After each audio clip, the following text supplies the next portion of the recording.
I woke up one morning, stepped outside with my coffee, and froze. Something felt wrong. It took me a second to register what I was looking at. My fence was gone. Not broken, not damaged, just completely gone. The space that once marked the boundary of my property now looked open and exposed. Confused, I walked closer, scanning the area. And that's when I saw it. My neighbor, casually standing in what used to be my space, directing a team of workers as they expanded their own yard, my yard. At first, I thought it had to be a misunderstanding. Maybe some construction workers had made a mistake. So, I walked over, trying to stay calm, and asked, "Hey, what's going on here? My fence was just here yesterday." My neighbor barely glanced at me before smirking. "Oh, that old thing? It was on my property, so I had it removed. Figured I'd finally reclaim what's mine." My heart started pounding. My fence had been in the same place for years. There was no way it was on their property. "That's not true," I said, trying to keep my voice steady. "I have the property lines documented." But they just waved me off. "Take it up with the HOA," they said, turning back to their workers. And that's when I knew I wasn't just dealing with a misunderstanding. I was dealing with theft. I wasted no time. I pulled out my property documents, printed old survey reports, and went straight to the HOA. Surely, once they saw the proof, they'd force my neighbor to return what was mine, right? Wrong. The HOA rep barely even looked at my papers before sighing dramatically. "We've actually been meaning to address this. Your fence was placed incorrectly, and your neighbor is simply restoring the property to its proper boundaries." My blood ran cold. "That's not true," I shot back. "I have legal documents proving otherwise." But they didn't care. They had already made up their minds. At that moment, I realized something. This wasn't about rules or fairness. My neighbor had connections in the HOA, and they had already decided that they were going to let this slide. I was on my own. But if they thought I was just going to roll over and let them steal from me, they had another thing coming. I went back home, furious but determined. I started gathering every piece of evidence I could: old property records, land surveys, anything that would prove that this was mine.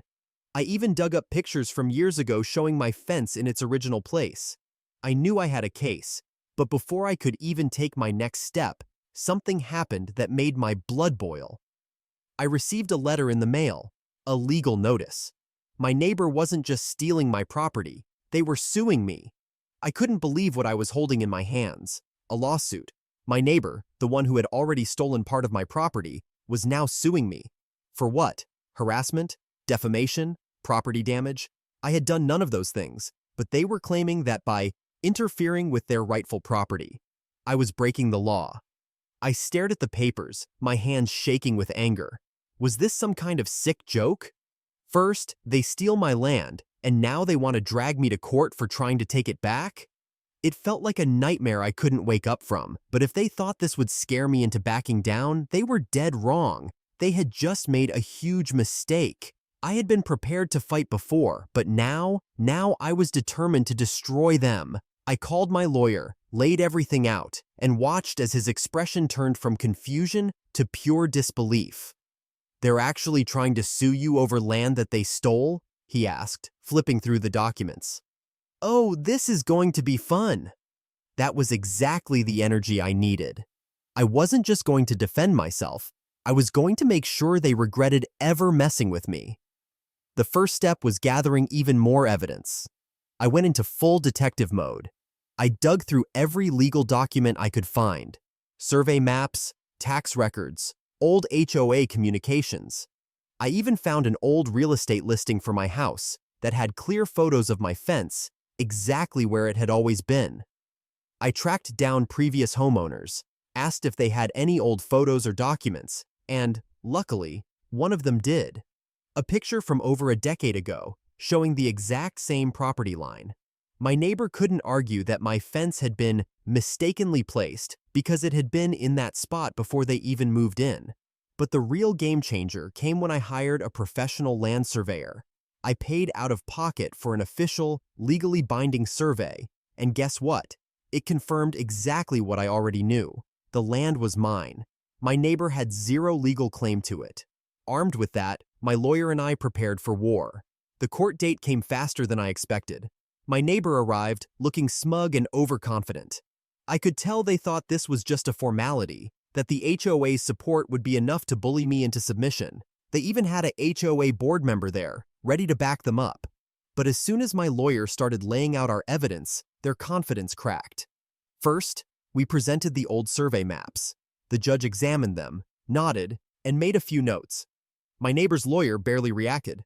Then we showed historical photos, proving that my fence had been in place long before my neighbor moved in. At that point, I saw my neighbor shift uncomfortably, but the real moment of panic came when we dropped the official land survey. My lawyer slid the document across the table. "Your Honor, this is an official land survey conducted last month. It confirms, without a shadow of a doubt, that my client's property extends exactly where he has claimed. The plaintiff has no legal ownership over the land they claim to possess." The judge took a moment to read it. Then he looked at my neighbor's lawyer. "Do you have any evidence contradicting this?" My neighbor's lawyer hesitated. He shuffled through some papers, coughed, then finally said, "Well, Your Honor, our claim is based on the HOA's boundary enforcement guidelines, which—" The judge cut him off. "I asked if you have legal documentation that disproves this survey." Silence. Then, finally, the lawyer admitted they didn't. I could see the panic rising on my neighbor's face. They had walked into that courtroom thinking they had already won. But now, for the first time, they realized they were losing. The judge let out a small sigh and turned to my neighbor. "You filed this lawsuit claiming that the defendant was interfering with your property. However, based on the evidence presented today, it's clear that the land in question does not belong to you. Do you wish to withdraw your case before I make a ruling?" My neighbor's mouth opened and closed like a fish. I could tell they were scrambling for a way out, but before they could answer, my lawyer spoke up. "Your Honor, we are requesting damages for the removal of my client's fence, as well as legal fees associated with this baseless lawsuit." My neighbor's eyes bulged. They weren't just losing, they were about to pay for it. The judge did not hesitate. "Given the evidence, I am ruling in favor of the defendant. The plaintiff will cover all legal fees and the cost of replacing the defendant's fence." Then, after a brief pause, he added, "Additionally, since this lawsuit was filed in bad faith, I am imposing a penalty for frivolous litigation." My neighbor visibly shrank. They had come in thinking they would walk away victorious. Instead, they were walking away thousands of dollars in debt. But the best part? The HOA, the same HOA that had backed them up, immediately tried to distance themselves. They released a statement saying that they had never officially taken sides in the matter and that any comments from HOA board members had been personal opinions, not official rulings. In other words, they threw my neighbor under the bus. My neighbor went from thinking they had the entire HOA backing them up to standing alone in court, losing everything. And the aftermath? Oh, it was glorious. Not only did they have to pay for my legal fees and put my fence back up, but word spread around the neighborhood fast. Everyone learned what happened, and people started avoiding them. The once smug, overconfident neighbor who had been so sure they were untouchable was now the laughingstock of the community. But the final kicker? The stress of the lawsuit, the backlash from the HOA, and the sheer embarrassment of losing so badly eventually forced them to sell their house and move away. Yup, they couldn't take it.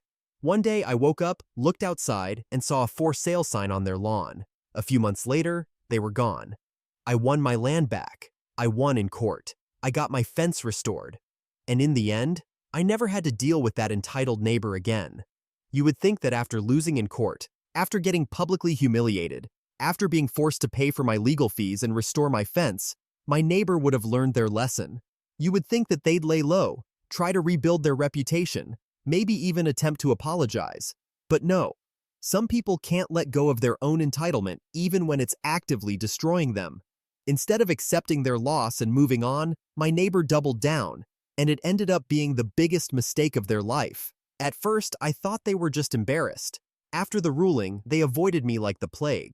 I'd see them outside, watering their plants or bringing in their mail, and the moment they spotted me, they'd turn the other way. But soon, their avoidance turned into pure hostility. They started giving me dirty looks, muttering under their breath whenever I walked past. It was clear that they hated the fact that they had lost. But instead of taking it as a sign to move on, they decided to make my life as miserable as possible. It started with small, petty things.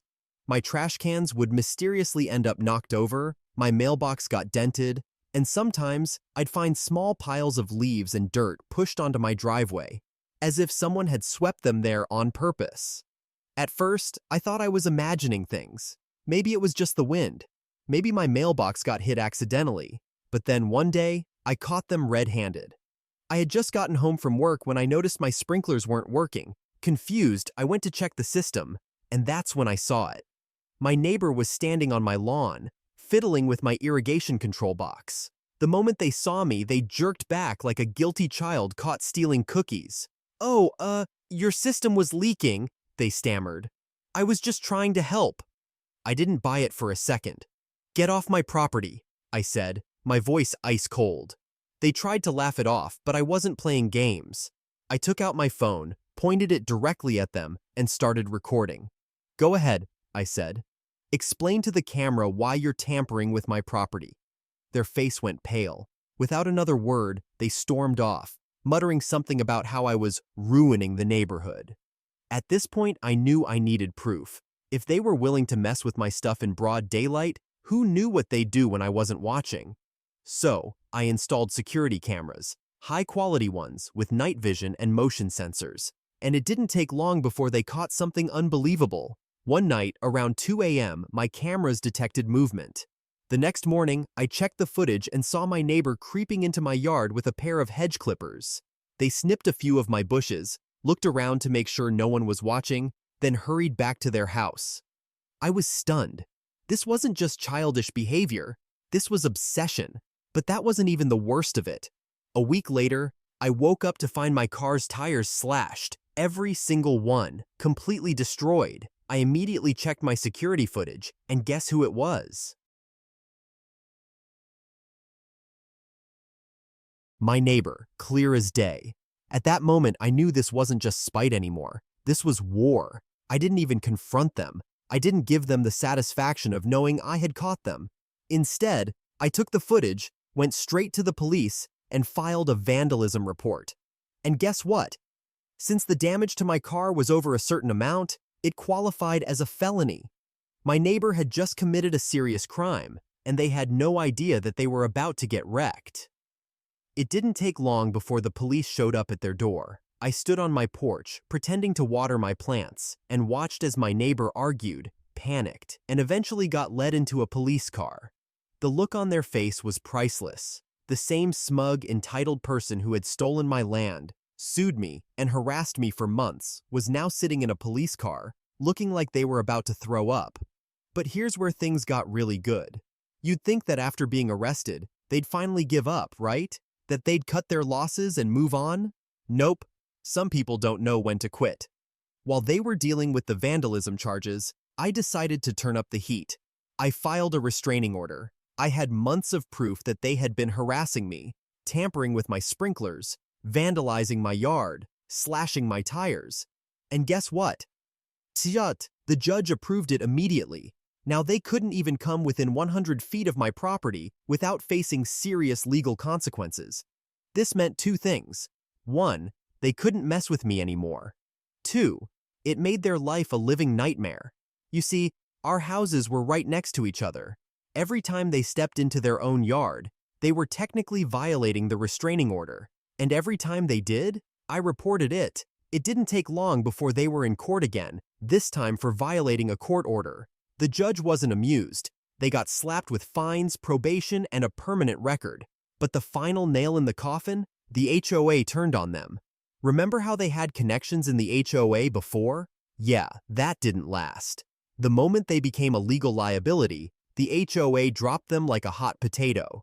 They started getting fined for every tiny infraction.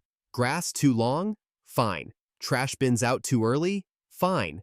Christmas lights still up in January? Fine. They were getting hit with so many penalties that their life became unbearable. And finally, it all became too much. One day, a for sale sign appeared in their yard. At first, I thought it was just a bluff. Maybe they were trying to scare me. But nope. A few months later, I saw movers carrying out their furniture. They had lost. Completely. And me?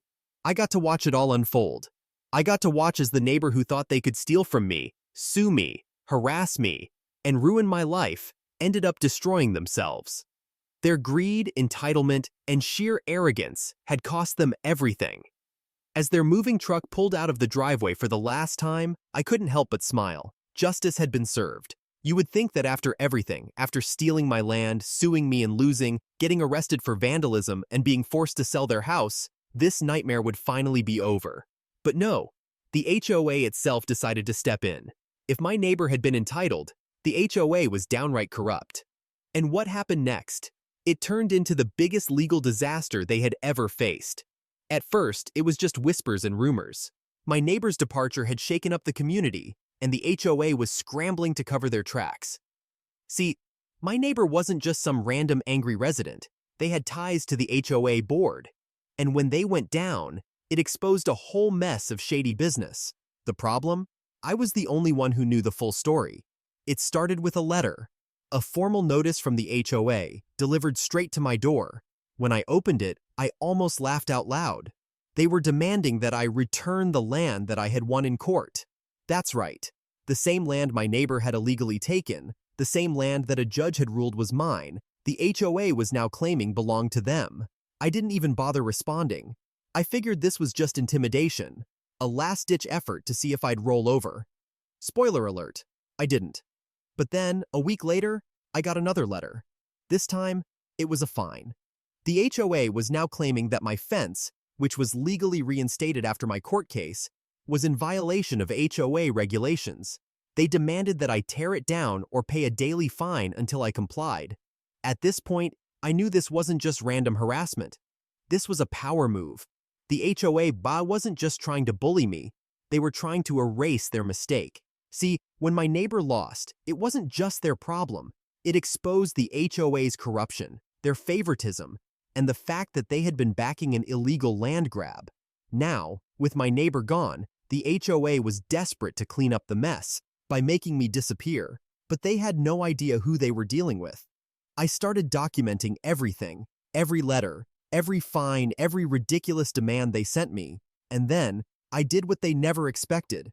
Instead of fighting them alone, I started talking to my neighbors. It didn't take long before I found others who had been targeted. One neighbor had been fined for parking in their own driveway. Another was told they couldn't have a garden because it wasn't aesthetic. Someone else had been threatened with legal action for having a security camera. The more I dug, the more horrors I uncovered. The HOA had been abusing their power for years, and everyone had been too afraid to fight back, until now. I decided to hit back, but not just with complaints. No, if the HOA wanted to play legal games, I was going to bury them in paperwork. First, I hired a lawyer. Not just any lawyer, a specialist in HOA lawsuits. I showed them everything: the illegal fines, the harassment, the fact that they were trying to undo a court ruling. My lawyer took one look at the case and said, "Oh, they're screwed." Next, I started reaching out to the media. You see, HOAs love to operate in the shadows. They thrive on fear and secrecy. But the moment they're exposed, that's when things start falling apart. I contacted local news stations, community bloggers, even social media influencers who specialized in homeowner rights. Within a few weeks, the story exploded. People were outraged. The idea that an HOA was trying to steal land that had already been ruled in court as legally mine, it was scandalous. And that's when the real trouble started for the HOA. See, when you shine a light on corruption, it attracts attention from people in power. Soon, local government officials were asking questions. State regulators got involved. It turned out, the HOA wasn't just harassing me. They had been violating multiple laws for years. They had been mismanaging funds, illegally fining residents, and in some cases, even pocketing money that was supposed to go toward community maintenance. And then, the final blow came. I officially filed a lawsuit against the HOA, not just for harassment, but for fraud, legal misconduct, and attempting to violate a court ruling. But here's the best part. I wasn't alone. Remember all those neighbors I talked to? Yeah, they joined the lawsuit too. What started as one lawsuit turned into a class action case. At this point, the HOA was bleeding money. Legal fees were piling up. They were desperate. At first, they tried to intimidate us, sending out threatening letters, trying to scare people into dropping the case. But when that didn't work, they started panicking. And then one day, I got a call from my lawyer. The HOA wanted to settle. Not only did they drop all fines against me, but they also agreed to pay damages to me and every homeowner they had illegally fined. But the best part? The court ruled that they had been operating illegally for years, and the state stepped in. The HOA was completely dissolved. That's right, the entire HOA was shut down. The same people who had tried to bully me into silence, steal my land, erase a court ruling, and abuse their power had ended up destroying themselves. Their corruption, greed, and arrogance had led to their own downfall. And now, the neighborhood is finally free. You would think that after losing in court, getting exposed for their corruption, and having the entire HOA dissolved, this nightmare would finally be over. But no, greedy people don't give up easily. They double down, get desperate, and start making even dumber decisions. And in this case, it led to one of the most ridiculous, karma-filled moments of my life. After the HOA was officially shut down, everything in the neighborhood felt different. For the first time in years, homeowners weren't being fined for petty nonsense. People could finally decorate their homes, park their cars, and just live their lives without fear of some random HOA letter demanding money. You'd think everyone would be happy, right? Well, almost everyone. There was one person who was not happy at all, my old HOA neighbor. The same neighbor who had stolen my land, lost in court, and been a complete menace to the community. Even after selling their house and moving out, they couldn't let go of the fact that they had lost. And that's when things took a wild turn. It started with small things. Strange cars parked outside my house late at night. My mail being tampered with. My trash bins mysteriously disappearing. At first, I thought it was just random bad luck. But then one night, my security cameras caught something insane. There, in the dead of night, was my old HOA neighbor, sneaking into my yard. With a shovel, I watched in disbelief as they tried to dig up my property marker. The same property marker that had been confirmed in court as the legal boundary of my land. They were literally trying to steal my land again. I immediately called the police. By the time they arrived, my neighbor was still in my yard, covered in dirt, holding the property marker in their hands.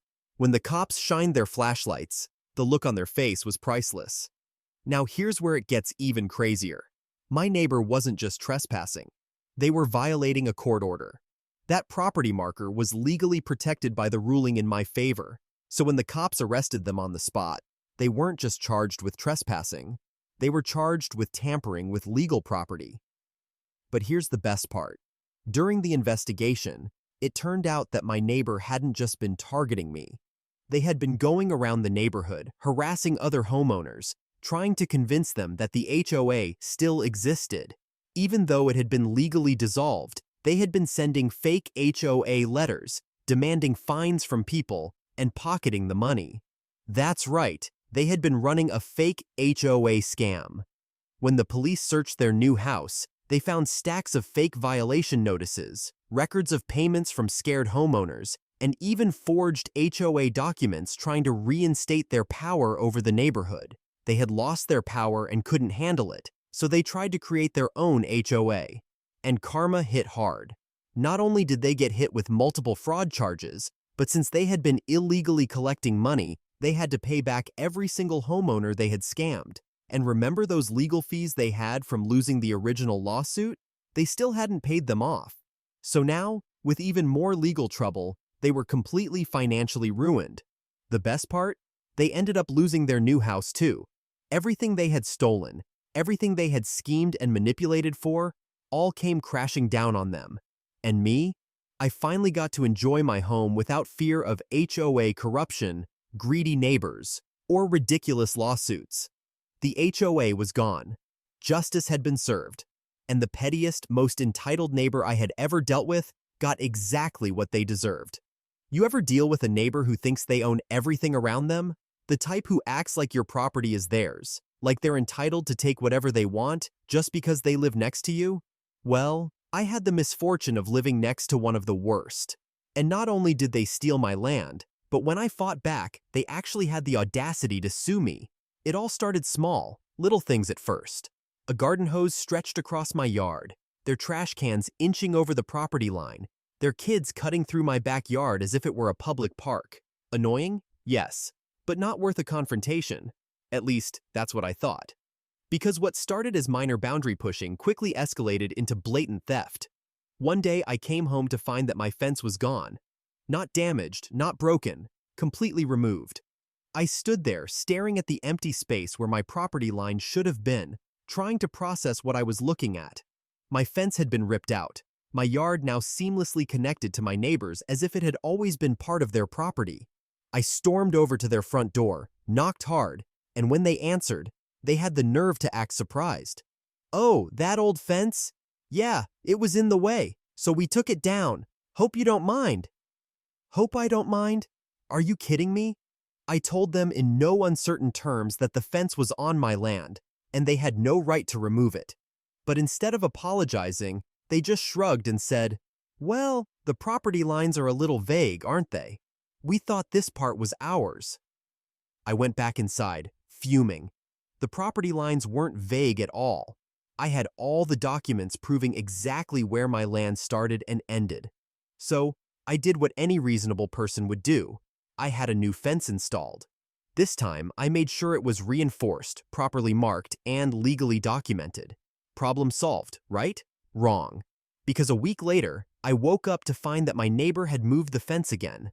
Not just removed it, relocated it farther into my property. I couldn't believe what I was seeing. It was as if they were physically shrinking my land little by little, hoping I wouldn't notice. I confronted them again, and this time, their attitude was completely different. Instead of fake politeness, they were hostile. They doubled down, insisting that the land was theirs and that my new fence was actually on their property. That's when I knew this wasn't a misunderstanding. It was a calculated move. I hired a surveyor to come out and officially mark the property lines. And guess what? I was right. The survey confirmed without a doubt that my neighbor had encroached onto my land. Armed with this evidence, I took the next step. I got a lawyer and sent them a formal cease and desist letter, warning them that if they didn't return my property to its rightful boundaries, I would take legal action. I thought that would end it. I thought surely, when faced with undeniable proof, they would back down. But instead, they sued me. I couldn't believe it. They sued me, the actual owner of the land, claiming that I was the one trespassing on their property. They even had the audacity to demand that the court grant them ownership of the disputed land, arguing that they had been using it for so long that it should legally be theirs. At this point, I was beyond furious, but I knew I had the truth on my side. The court battle was brutal. My neighbor tried everything: fake witnesses, altered documents, even going so far as to claim that the original survey was wrong. But here's the thing, you can't fake reality. The land records, the legal documents, and the brand new official survey all proved beyond a shadow of a doubt that they were lying. And when the judge saw through their nonsense, oh, it was glorious. Not only was their lawsuit thrown out immediately, but the judge ruled in my favor. My neighbor was ordered to pay for the damages, including the cost of removing and reinstalling the fence. They were also hit with legal fees for wasting the court's time with their ridiculous case.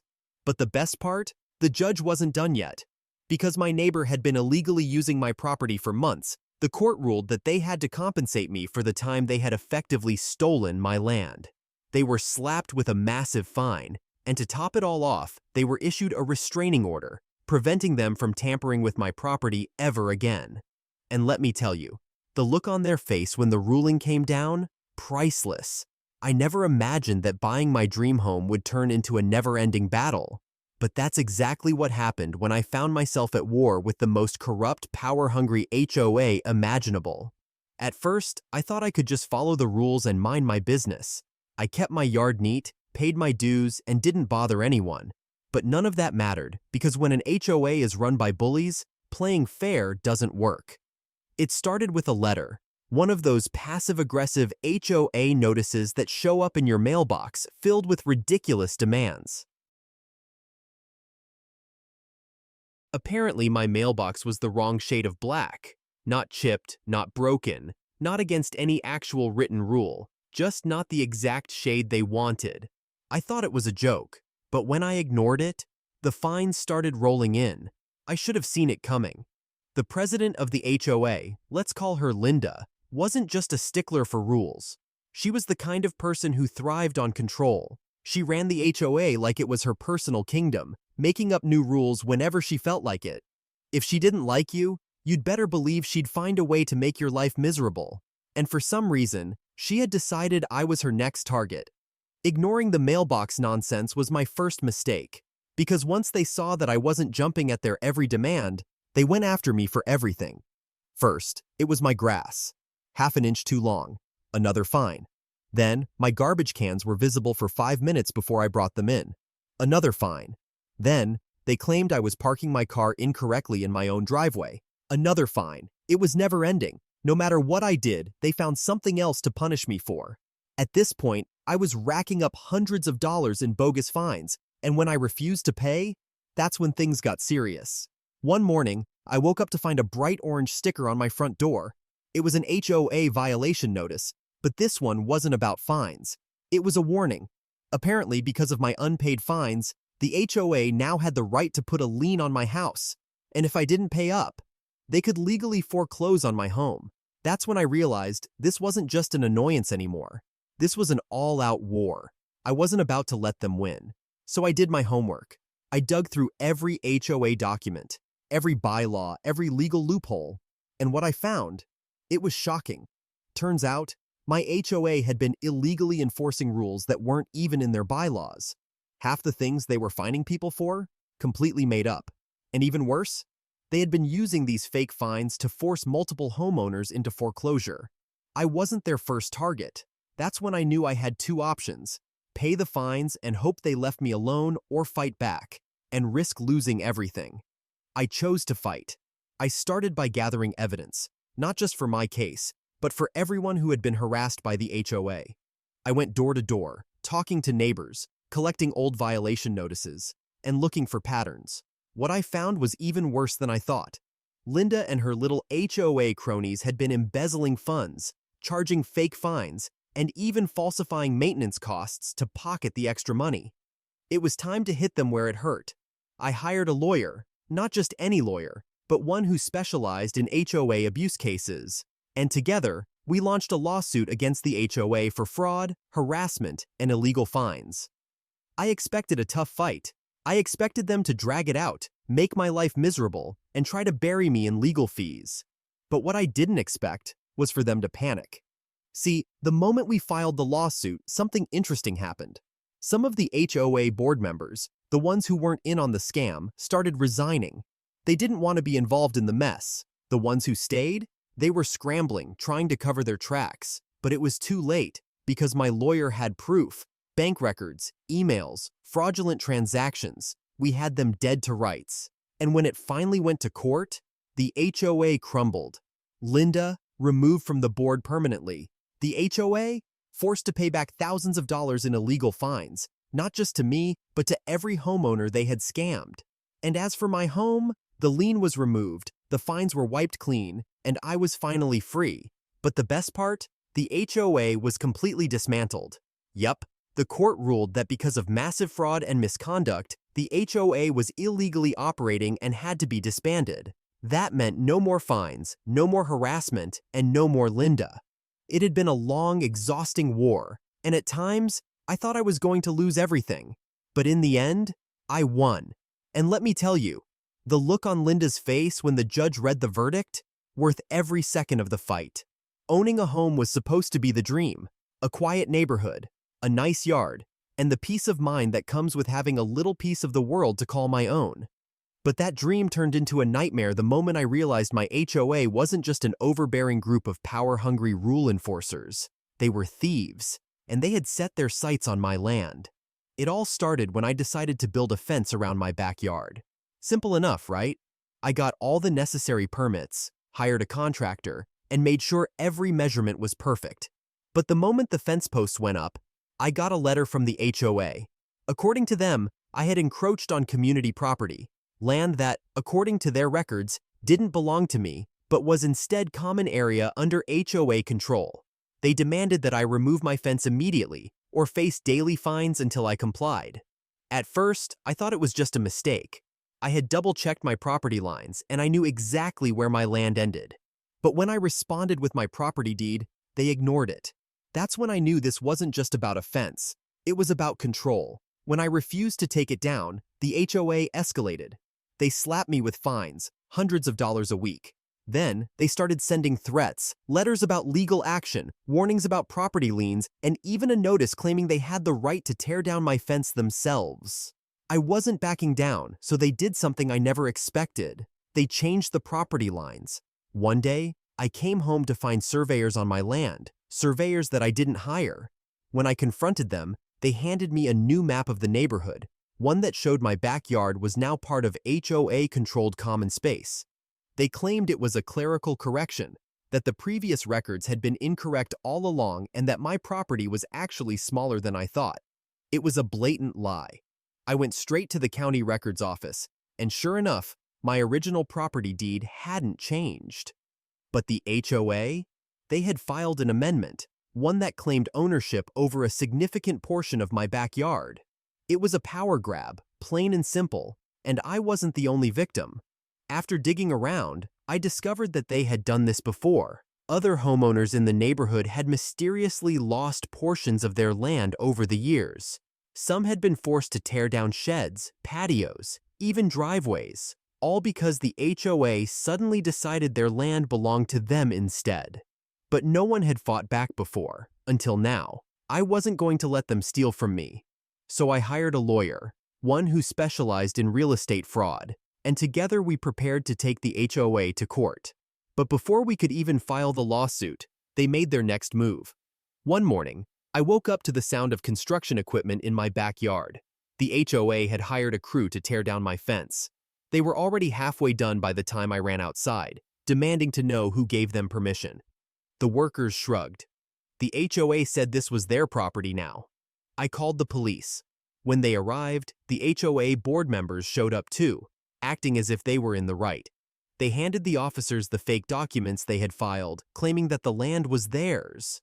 But I had the real property deed, one that showed without a doubt that the HOA was lying. That was the moment I decided I wasn't just going to sue them, I was going to destroy them. My lawyer helped me file a lawsuit against the HOA, not just for the property theft, but for trespassing, destruction of private property, and fraudulent filings.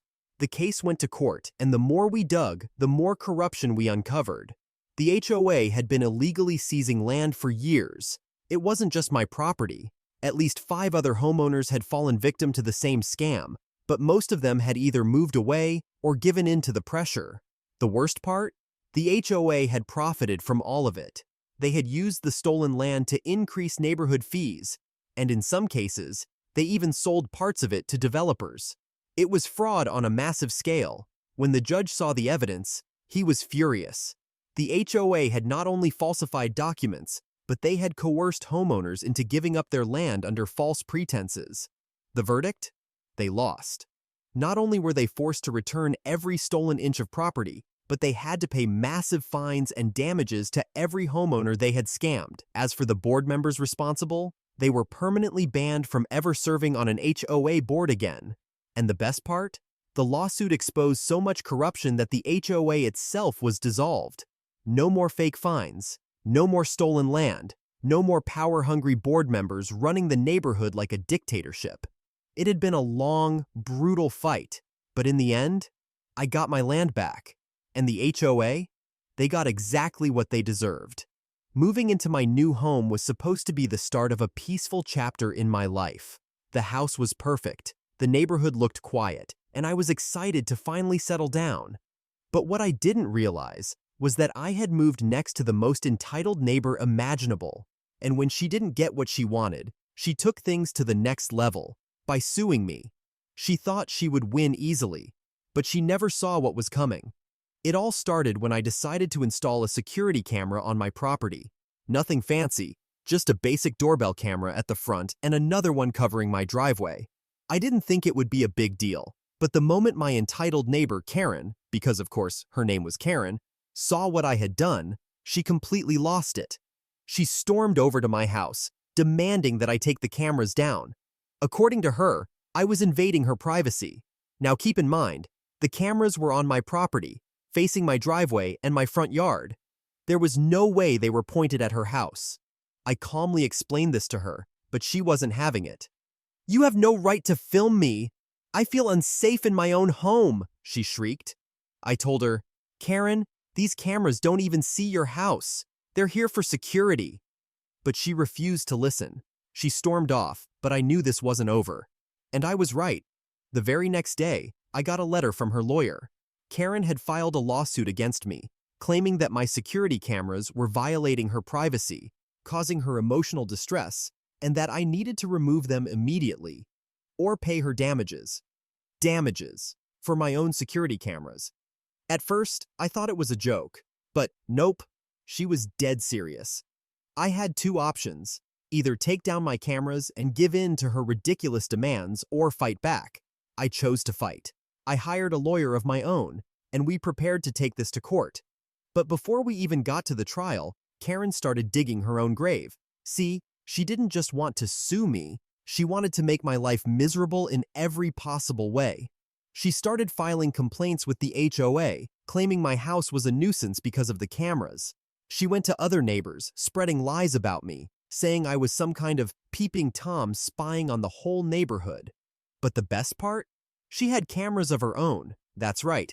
Karen, who was suing me for having security cameras, had at least 3 of them on her property, and hers were actually pointed at my house. The hypocrisy was unbelievable. When my lawyer found out, he laughed. We now had solid evidence that Karen's entire case was built on lies. If my cameras were an invasion of privacy, then so were hers. And unlike me, she actually had footage of my house and property. By the time we got to court, Karen was smug. She walked in with a self-satisfied grin, as if she had already won.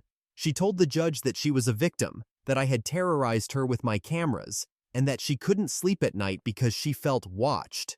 Then, my lawyer stood up and destroyed her case in minutes. First, he presented video footage from my cameras, which showed exactly what I had said all along. They were pointed at my property only, not at her house.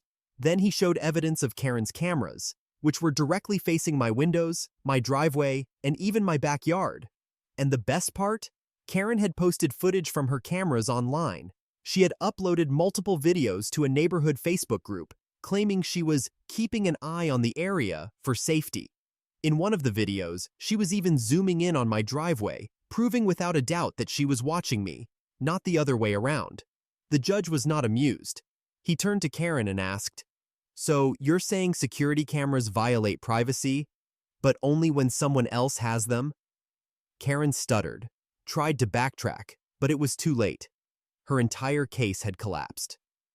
Not only did the judge dismiss her lawsuit with prejudice, meaning she could never file it again, but he also ruled that Karen was the one violating my privacy.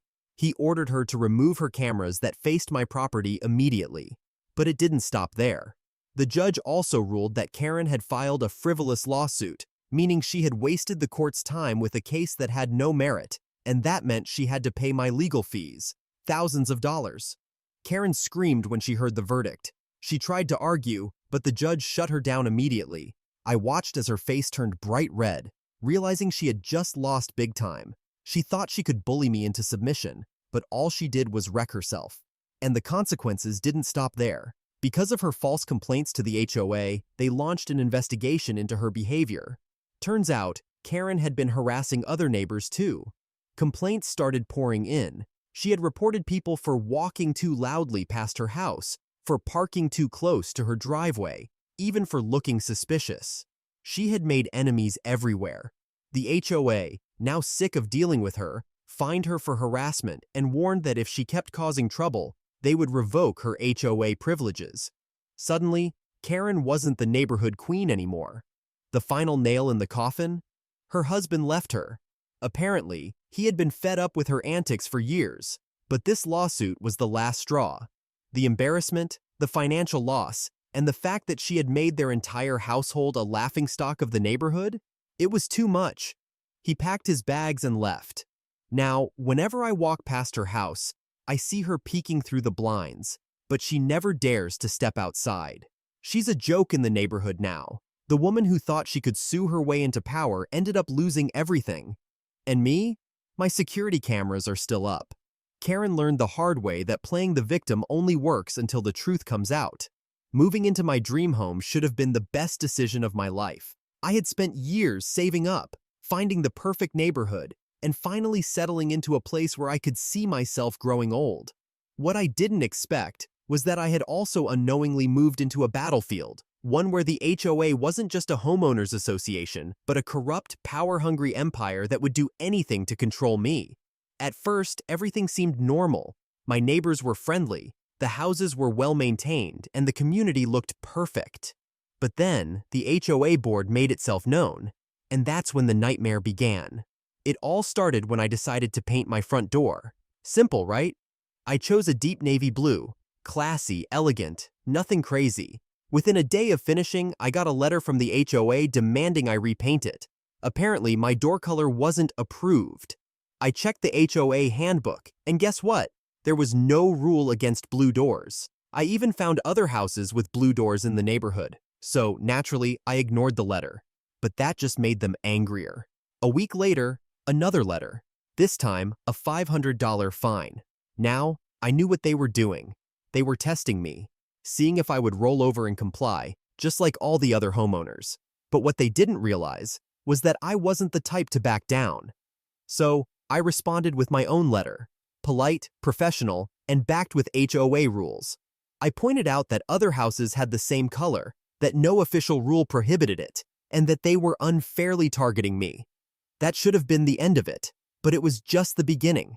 The next month, my trash cans were cited for being out too long, except I had brought them in the same day as everyone else. Then, I got another fine for grass too tall, even though I had mowed it the day before.